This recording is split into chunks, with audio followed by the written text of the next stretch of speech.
If you enjoy Gaeilge Weekly, want to begin feeling truly confident speaking and using the Irish language, don't forget to become a Learn Irish Online member today. I'm not going to bore you with the details of it. The membership contains so much that we'd probably be here all day. What I am going to say is head over to patreon.com/Learn Irish Online and sign up for a free trial today. If it's not for you, you can cancel anytime, but last year 92% of all signups continued past their free trial because it immediately helped them with their confidence as Gaeilge. How? By getting them using the language from day one and not just teaching token phrases or outdated proverbs. So sign up today at patreon.com/Learn Irish Online or on the Patreon app to start speaking real Irish with real confidence. Hi folks, fáilte ar ashuaigh Gaeilge Weekly EAGRÁN céad is a carcha cahar an legan NÍOS SIMPLÍ. Míle buíochas as túna isteach míle buíochas as a bheith ag tacu le Learn Irish Online agus GW. Big thank you for supporting LIO and also Gaeilge Weekly agus tásúil am go muineann sibh taitneamh as an show an teachtain seo. Ag labhairt faoin teachtain seo, tá mé géirí díriú isteach ar scéal éigean, wanted to focus in on a story, agus ní cheapam go mbeidh an scéal seo cloiste agah. So, cúpla seachtain hin bhí mé ag labhairt faoi airport chunocmhuire nach airport agus Monsignor Horan agus an scéal sin agus cé gur íomhanlam scéaltaí cosúla sin agus scéaltaí ó stair na hhéireann na tá beag ní níos quirky nó obscure. Ag gnám céine cinnte go raibh an scéal sin ireolalas ag a lán daoine. Ach an teachtain seo ba mé ag labhairt faoi dhuine éigean a bhí ina éireannach, someone who was Irish, a bhí mar captain Manchester United, a bhí ag obair I monachra munitions in a munitions factory dus na Bhratanig for the Brits I ri an chéad cogad damda. Duine éigean a dág a chláán agus a bhain céile gan insint tadadómh without saying anything to them, to come to Spain, where I am today, hun teacht an sugdí an Spáin an áit sa bhfuil méineo, hun teidéil le Liga a bhuachans le Real Betis, agus fós go dtí an lá seo an tain teidéil atá bútsa acu, agus an sin a thuaigh go Barcelona, agus chlí a hábháil an club, in a way, saved the club from going out of extinction and lived there throughout a civil war, agus a bhí ina chónaí an sin, agus dan an sin I ri chugar cathartha. And all of that ends up in an unmarked grave, hun creicnú in Uí, gan éon marcáil, gan éon rud ar bith an sin in London, dying with a life of poverty and sickness ag fáil báis le saol to Chinnis agus Buchtanis in 1959. Now, Béidir nuair dúirt mé captain Manchester United bhí tú ag smaoinmh Roy Keane nó Béidir fiú George Best. Ach, níl na teag labhairt féin duine ó na nógadtí ó na thuchtaidí nó aon duine cáiliúil. Tá man teag labhairt faoi duine éigean ó bhfuil dearmad déanta ag beagnach gach duine air. Ach duine agus éireannach lead ó bhaile áthaigh clia a cha neart ama an seo, an áit a bhfuil mé díorchanis sa bhil an seo, an príomhchathair de Andalusia, an Canter no an Cuaga, the area or the province, the main area or province in the south of Spain in Neisceart na Spáine. Cén tanam a bhí air? Patrick O'Connell. No, mar glíú hís an seo, as he was called down here, Don Patricio. And the reason why he was called Don Patricio was because he was very, very highly respected here in Spain. Bhí a lán más, agus fós tá lán más ag neart daoine an sa Spáin air. But how did all that happen? Cén chuí a tharla na rudaí sin go léir? Dús, gá rud, ná bí bortha, muna bhfuil mór an sim agat sa sport. If you're not too interested in sport, don't worry, ní bhaid méid díreú isteach an marcha tactics nó churn difriúla, different cups or different seasons nó aon rud mar sin, ba mé labhairt níos mó faoi Patrick O'Connell ná aon rud ar an Bork soccer than anything actually that happened on the soccer pitch.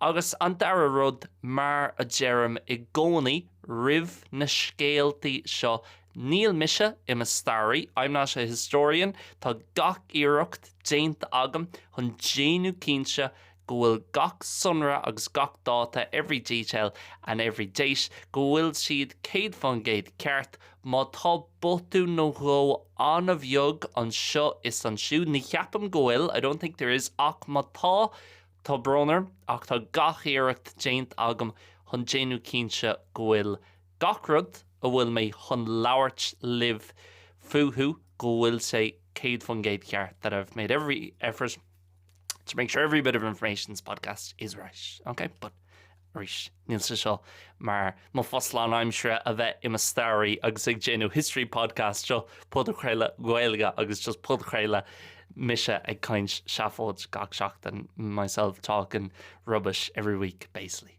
Ach, tá gach iireacht déanta agam chun déanú cínse go bhfuil sé seo ceart. So, Patrick O'Connell rugadh sa bhliain 1887 so ag an am sin bhí éire fós mar chuid den réicht aontaithe.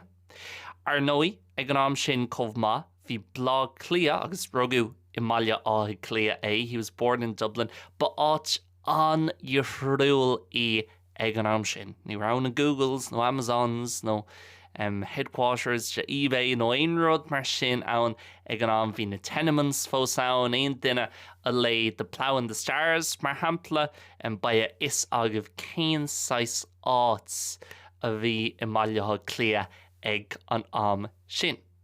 So chréicní sé a chuid educus. He finished his education at about the age of 12 or 13 agus thuí sé ag obair chosúil leis an gcuid is mó sa chuoine sa glún sin in that generation.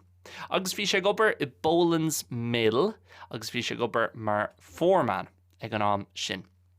Ach, níos mó ná an obair an rud ar ó sim ag ann ná an soccer. Bhí sé gimmert le a lang clubanna difriúla timpeall bhailíthe clia agus an sin cúpla bliain ina dhia bhog sé hús go béal féirste chun immert le Belfast Celtic, and that was the first professional contract she had an chéad conra profisiúnta a bhí aige.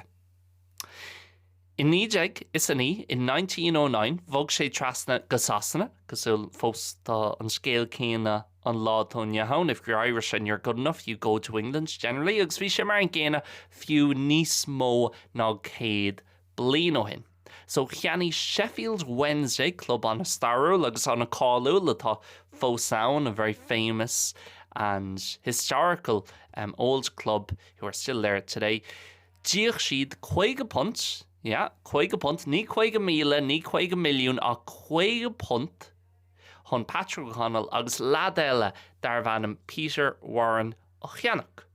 So, ag ís a fihedó bhog Patrick O'Connell hall an sin go Sheffield Wednesday agus bhí sé seo rih Iirimeach na Cásca before the Easter Rising rih an chéad cogad damda agus gacard an sin. Bhí na rudí sin fós le teacht ach bhog sé trasna go Sheffield Wednesday agus thosaigh sé ag immert go profisiúnta professionally hall I Sasanna I Division 1 mar bhí sé ag an am. Agus bhí sé ag immert beagdaíonn le Sheffield Wednesday an Chilne Hull City agus an sin bhog sé go Manchester United in nídeag is a carriageag.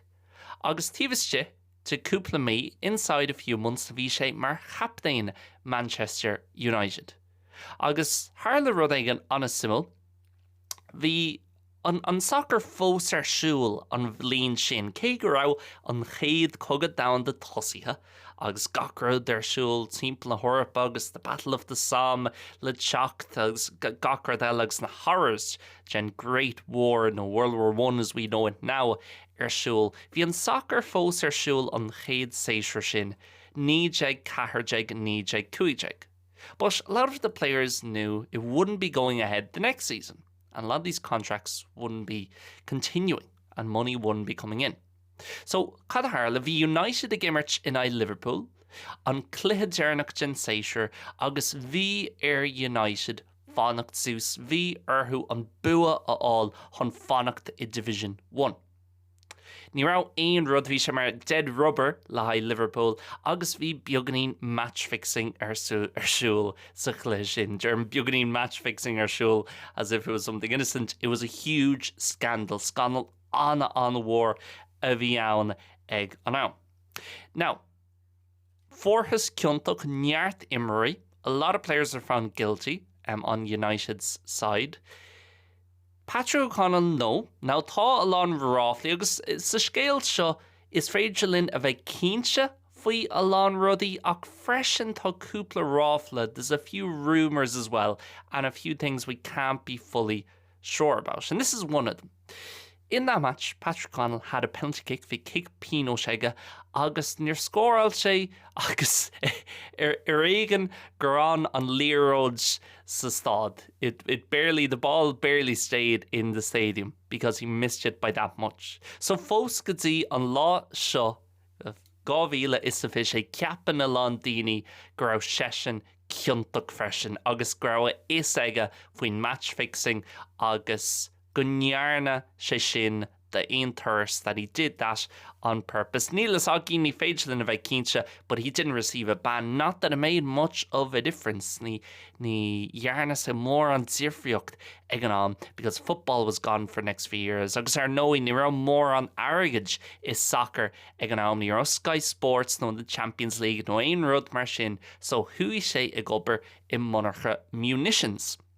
Agus an chéad cógad damhanda arsúil bhí an tunscáil munitions on a war is Sasana agus sa ghearmán freisin the munitions industry and the war industry effectively in the arms industry was very, very big in England and across in Germany and different places áitina agsúla.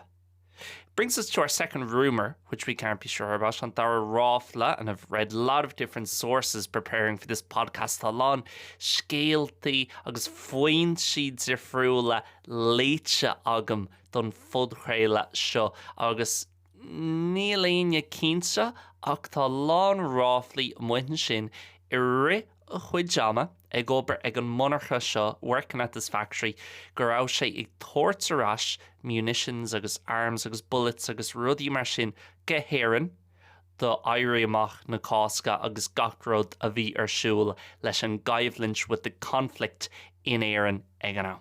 Agus sin an ráfla, an dara ráfla atá agin. Rud ag an eile agus seo side note really níl sé seo róthabhaach don scéal ach bhí sé ag obair ag an monarcha sin lena dreithir dar bhanam Larry. Agus ceann duna rudí samúla faoi seo tá an Larry arás chuig deire an scéal seo. We'll be seeing Larry again towards the end of the story, but little excerpt from one of the articles I was reading about this. Larry was an interesting character in his own right, being, in the words of Mike O'Connell, sin drethor Ella, Capham, another brother, a superb part-time opera singer, a fanatical Catholic and a fanatical womanizer, as well as a civil servant who successfully sued the British government for discriminating against him for being Irish. Now, nuair léime é sin an chéad rud a cheap mé héin ná, wouldn't it be very interesting to do a full episode on Larry O'Connell as well, but that's maybe for some other day if I can get the information lá má tá mé in an ólas a all amach ó áit. But so far, Patricio O'Connell, good footballer working in Dublin, grew up in Dublin, left age 22 ag ish a fihidó go Sasana, gimmert the Sheffield Hull United, captain Manchester United, tá sí an ban sin, an cusc sin a cheachant, able to avoid that ban for match fixing and then working in the munitions factory. Agus nuair chríochnaí an dara cógad damhanda, rinne sé iarracht chun conra a all to get a contract arás sé ceann sin club na móra is Sasana. Ach tá sé truc a héin ag an am seo ag éirí níos sinne agus níl aon tuairiscin sí ann. There's no offers from anyone. So change sé hús go Alban agus comal sin or Húsgard Hasana, Scotland and also the northeast of England. Plays for a few clubs there.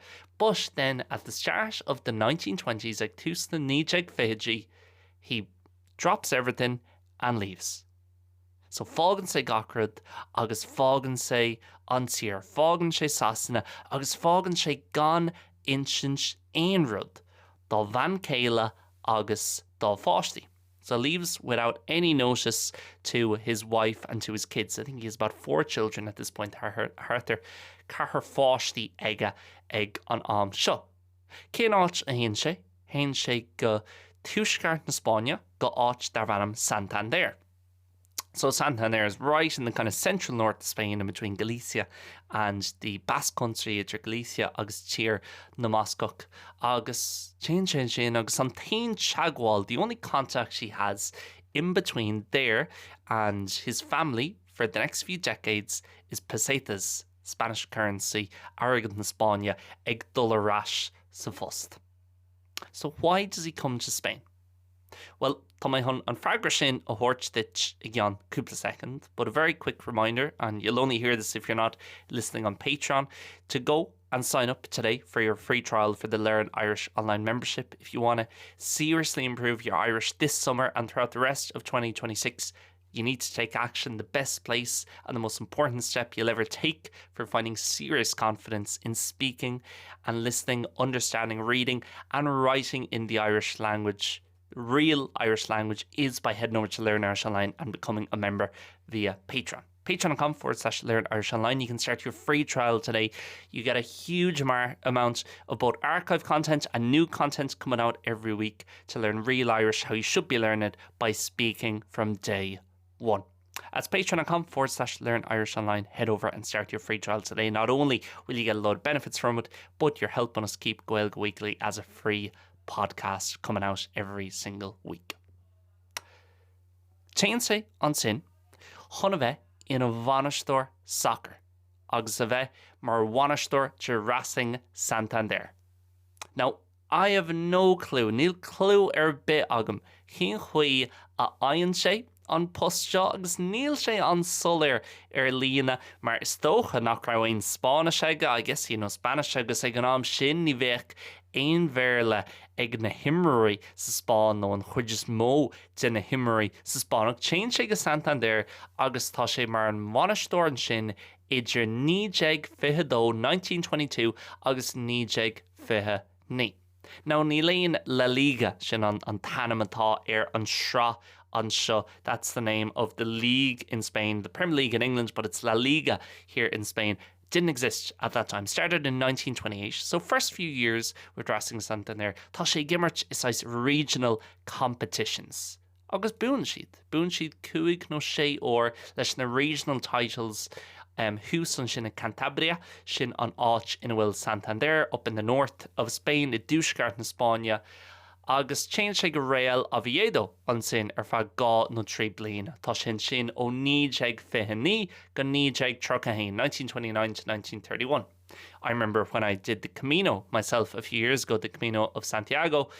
It was about 1 week walking in between Santander and Oviedo. Bhí sé hartar 7 ag siúl idir Santander agus Oviedo.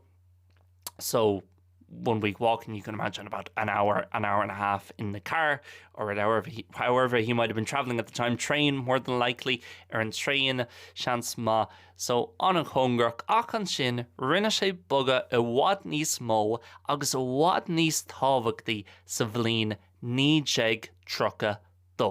Mar hui sé anús go Real Betis. Now, where exactly is Betis? Well, it's not a place, but it's a name of a club. It's one of the 2 major clubs right here where I am today. An áit a bhfuil mé inne dírechanis is Seville, in Neisceart na Tíre, down in the south of the country. Probably a 7 or 8 hour drive at least, if not 10 hours, from Santander and Oviedo in the north of the country. Dúsgart na Tíre.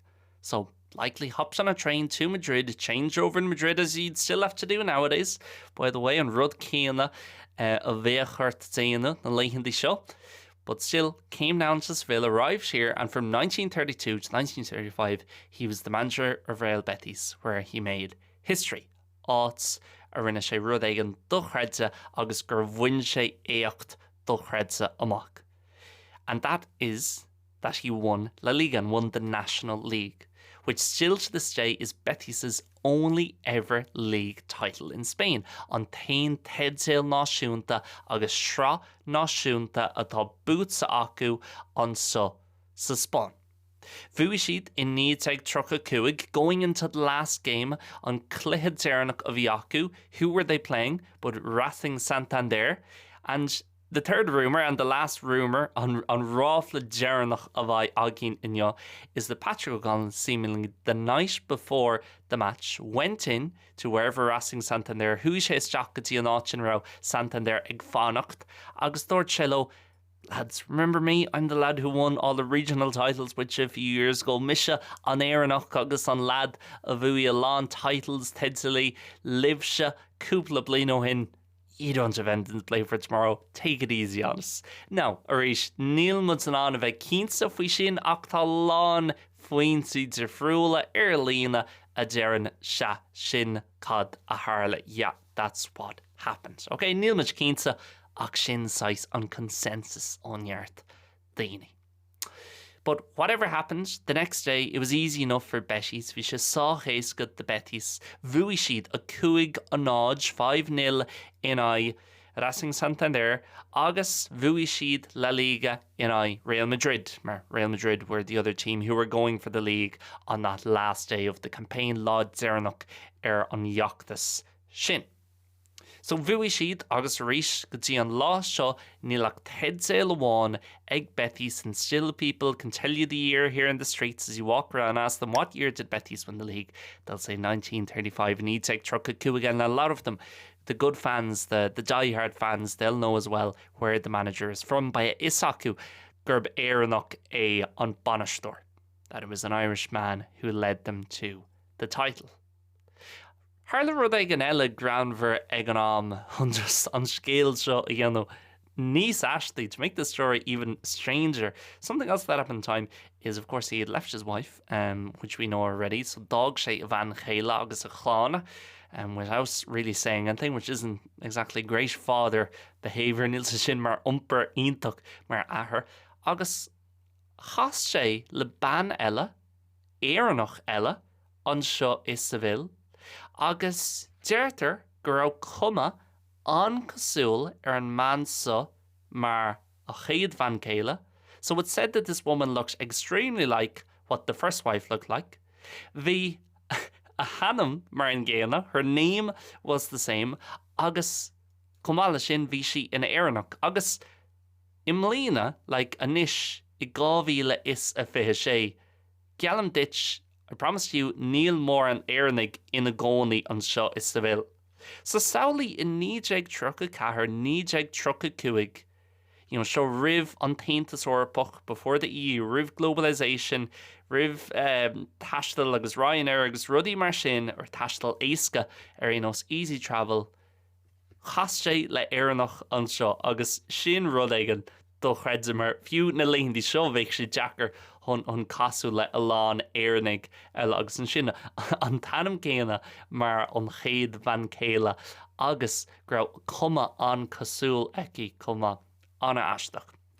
Ag timpeall an uair seo, bhí Barcelona agus nói tá Barcelona agus bhí Barcelona ag an am mar ceann sin na giants of Spanish football.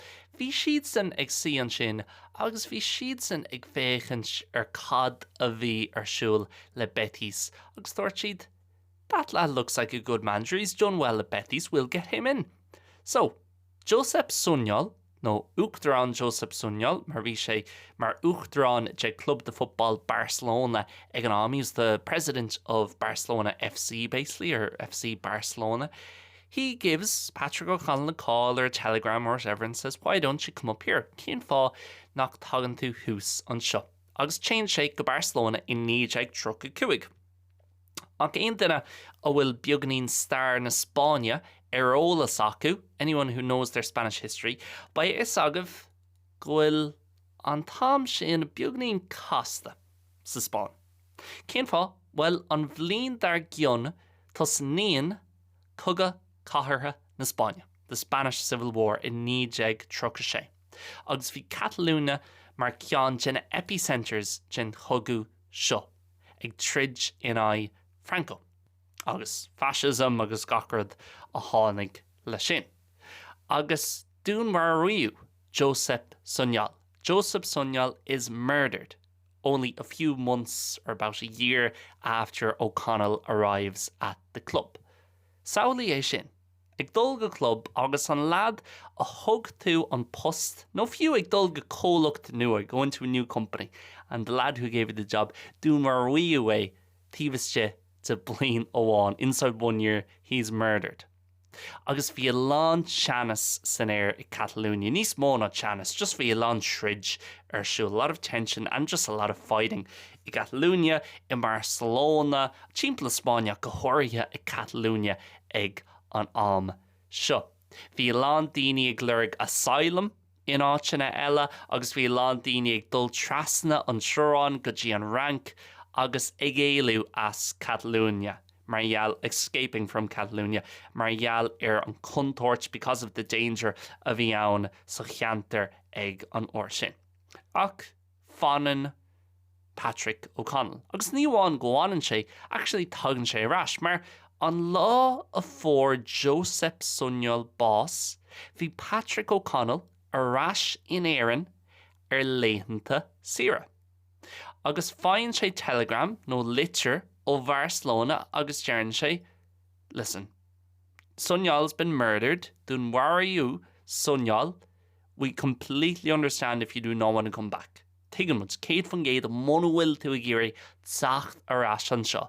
But O'Connell says, feck it, I'm going back. I've agreed to a job, glach mé leis an bus seo, an nó beidir just grabh sé crackáilte, níl is agam, ach chéan sé rás go Barcelona agus leanan sé ará in a bhanistóir agus leanan sé ará ag banistú an éireann. But this isn't the Barcelona of today that everything is fine for them. And well, actually, last few years, Barcelona have had a lot of financial issues. But in general, they're fine and they're always one of the big teams. They've only been on the war. Ag an am seo, bhí deisiaun, no, bhí chance réadú lán. There's a realistic chance go raibh siad chun go out of extinction agus imocht mar club agus to go under. Due to the war, due to a lot of financial difficulties, ní rá mór an airgad acu agus stopú La Liga ag an uair seo, agus rís bhí fuirne timpeall na tíre fiú arás regional league, so bhí Barcelona mar hampla ag immert sa Mediterranean Cup, ní rá siad ag immert La Liga an srá náisiúnta. So ní rá airgad acu a cad a tharla ach chuaigh siad nó fór siad an chance, for Barcelona an chance chun dul go Mexico. Agus dul go Mexico chamchort to go there on a tour to raise some money, kind of like these pre-season tours you have nowadays. And in Mexico, there's great sympathy towards the Catalonian cause. So, bhí an mothúchan zarfach chuig Catalonia agus gacra de bhí siúil I Catalonia ó Mexico marial rialtas sosialach a bhí ann ag an am, the socialist government that was there at the time. So, saint siad down, agus bíonn siad gimmert cúpla cléthe, agus bailíonn siad £2,000 £15,000, agus fós go dtí an lá an Johan, deirtar gur hábháil an targad sin an club. It said that money is what saved the club from going extinction. And £15,000, a lot more money at that time, óhád níos mó ag an am sin. Ach, an rud a Harlíonn, margheall goin coga siúil, margheall an bloodshed agus an caibhlint atá ann I Catalonia, a lot of the players just don't come back. Fánan siad in Mexico ag lurg asylum, no béidir go téann siad go dtí an rank cúpla ceann acu, a few of them as well go to France and just stay there. They don't want to go back home. Only 4 players and O'Connell and maybe 1 or 2 of the rest of the staff go back. So again, tá chance ag O'Connell, gan dul arás tá sin an beidir dul gin rank and then go back to England or Ireland on fill arás hasanna no era. Ach, saon sé arás, change sé arás go Barcelona, buan sé an Mediterranean Cup agus an sin fágan sé Barcelona in a dhé sin. So he was clearly very, very committed. Bhí neart summatas aige in terms of this Barcelona job and staying there and seeing it through, agus fannacht an sin, agus fanacht ag an club, and he didn't seem to have any fear of this war, and you're more on no aon agla ega maidir leis an cogu seo. So next 3 years aren't as successful. Fann sé sa Spáin agus bíonn sé ras I gceannas Betis agus Seville freisin an club eile anseo agus Racing Santander arís agus tá sé ag Racing Santander ó 1947 ó 1949 sin an post Geranach a bhí aige sa soccer. The last job he ever had in the sport was again back. So he kind of went back basically to every club he managed again, apart from Real Oviedo. Agus tarlíonn rud ag an anna simúl ag an orr seo ná tá Patrick go gan le garí níos sinne. Okay, ní anna sean ag an pointe seo tá sé hart 63. Op buganí ní sinne actually, mar in 1955 tá sé 68 bliain d'aois. Agus tá í hamháin ina bhfuil an Spáin ag immert im lá cliath. There's a night that Spain are playing in Dublin, the national team. That is. Now Patrick Connell is away in wherever, probably down here in Seville. He's son seo is Seville. Lena Dara Van Kayla, which is his second wife, and all the rest of it. Ach tá Dan O'Connell, agus sin mock Patrick, that's Patrick's son. He's in Dublin, and he finds the Spanish team after the match they play against Ireland. So, tein sé isteach agus I'm sían sé fuair na Spáine tar éis an chluiche in éireann. Agus tein sé isteach agus curran sé ceistarthú. Do you know my father? Have you ever heard of a Patrick O'Connell? Geran na Spáinnig, of course. Claro, mar dearan siad an so. Of course we know. Arnoy. He's very famous in Spain, big football manager, and banistor on the wargs on the Hallul sa Spáin. He was at Barca, he was at Real Betis. And he asked him, where is he now? They say he's down in Seville. He was managing some of the teams down there recently. He lives down there. Tá sé in the Choney, he's to Seville. So Dan O'Connell, years after being separated from his father, blianta tar éis bheith scartha ón áthair, saying say Ashter, Gaeilge on Spawn, goes on a trip or an adventure, you could say, I guess, to Spain, Hun áthair lurg, to look for or to find his father. Saying say, agus tagan sé áthairgs bínt le glabhairt agus fa cúpla lá nó seachtain bínt le bualadh le chéile ach ní haon sé an bhá. Doesn't go very well. Dearan Patrick go gahí siad casú le chéile sa fork, ní féidir le Dan seacht chuig an teach mar arnóí ní le is ag ban Patrick go bhfuil mac aige agus go raibh ban aige I dtír eile.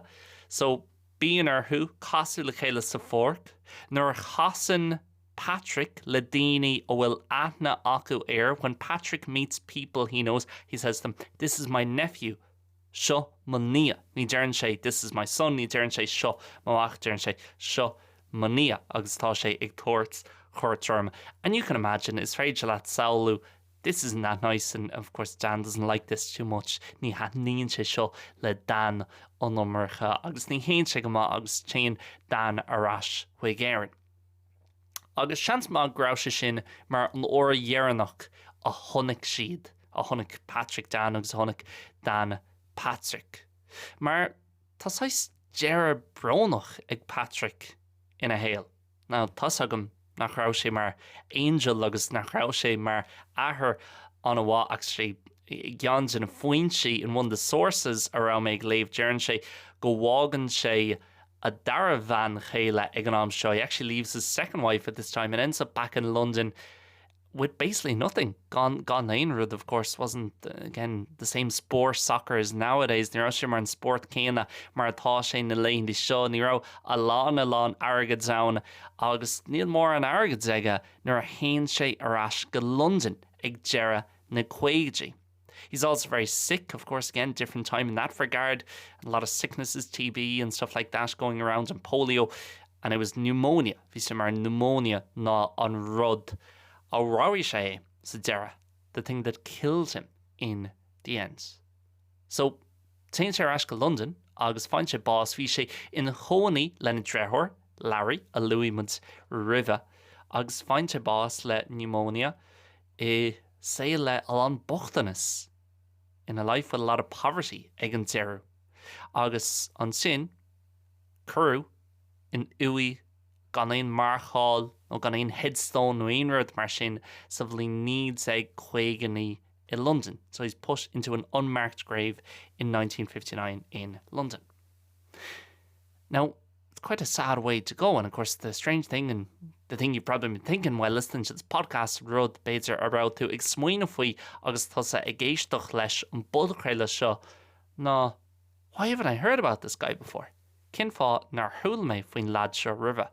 And I don't really have an answer.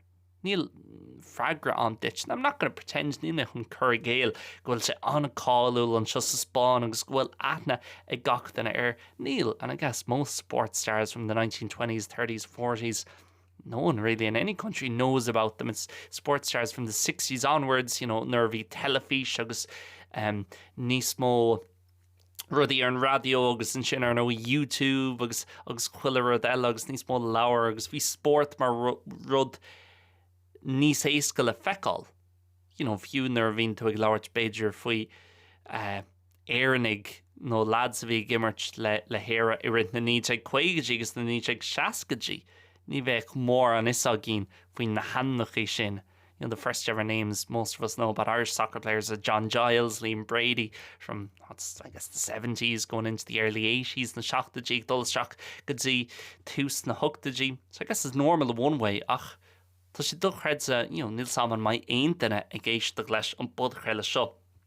Rá aithne acu ar an scéal sin, ach rud jazz mar tá sam greise sin mar sais jeru beagnaín brónach don scéal, ach tá rudí tar éis ar beagnaí níos fearr maidir le cuimhneáin Patrick O'Connell in terms of the memory and memorial of Patrick O'Connell in recent years. Because around 2017, 2018, there was a big push for the Patrick O'Connell Memorial Fund.